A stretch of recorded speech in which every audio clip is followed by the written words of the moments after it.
And reading in the early hours of London all the different theme and discussion, and nothing stopped me in my tracks like a good essay by Jeff Frankel in the New Yorker magazine. This quote from a name from the past. This is John Dean to Jane Mayer, last night. By doing this, though, they've raised so many questions. How can you conclude anything but that the president knows he's got problems? Every move they make keeps signaling cover up. If they think they can influence the Russian investigation by removing Comey, they are naive. Mr. Dean goes on to allude back to his moment in 1973. Joining us now, Eli Lake of Bloomberg View. He has written terse columns on the Trump presidency. Eli Lake, your emotion, your thinking when you heard of this resignation. I couldn't believe it. I had written 6 weeks earlier a column that said that Jim Comey was the most powerful man in Washington, because it was predicated on the assumption that after announcing an ongoing counterintelligence investigation into the Trump campaign in Russia, that it would be politically suicidal to fire the man who was effectively in charge of it. And yet, that's what just happened. And I do think that it does create for now a political crisis, not a constitutional one, but a political one. The president is well within his rights to fire the FBI director. It's just something that's only happened once in American history. And I, of course, misspoke there. I said resignation, and I should have said firing. Eli Lake, what will happen when we get some form of special prosecutor? If we assume that's going to happen, how will things change?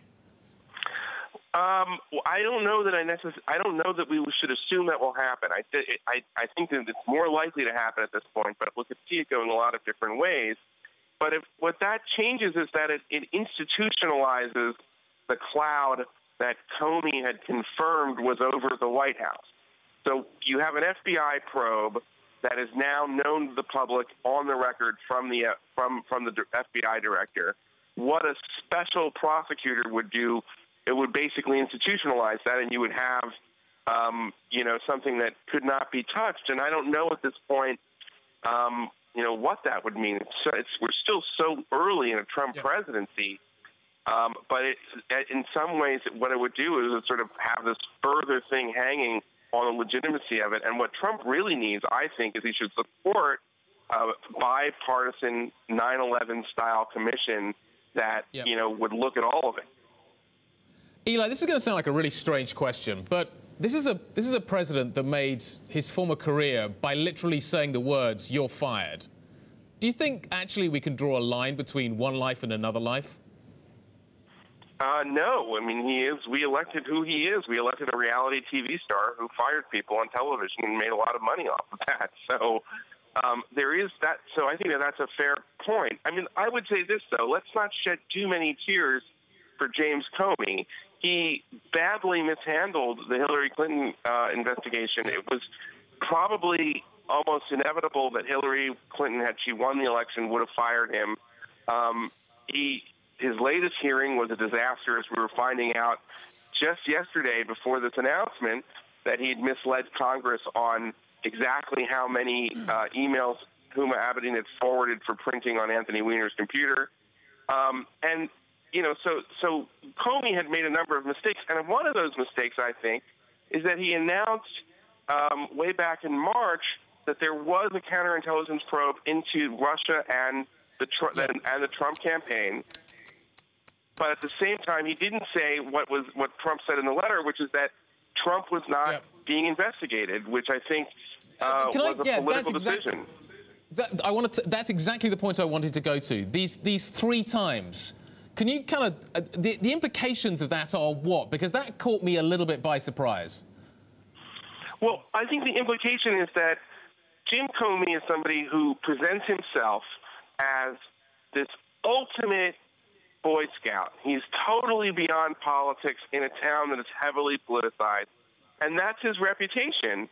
But he is politicized. He makes political decisions all the time. One of those political decisions is to confirm an investigation in the one hand and then not say publicly what everybody knew behind the scenes about Trump. put fossils like myself into place. We love to make allusions to 1973, Sam Ervin and Mr. Baker from Tennessee and the rest of them. Is this like Watergate, or are we just being way too nostalgic? I think it's too soon to say it's like Watergate, because Watergate, at the heart of it, is a president abusing his power to go after the opposition party with effectively the powers of the surveillance state at the time. The Watergate burglars were all ex-CIA types. Now, what we really have is actually in some ways a Watergate in reverse, which is that the perception of the Trump White House is that the surveillance state was turned against it and its associates, you know, by the party that just lost an election and is out of power. So I think that it's too soon to say that it's anything like Watergate. But the one parallel that there is that you have a president that is taking these bold, unprecedented actions, and that you're starting to see, at least we saw from the statements of Republican senators, him losing support within his own party.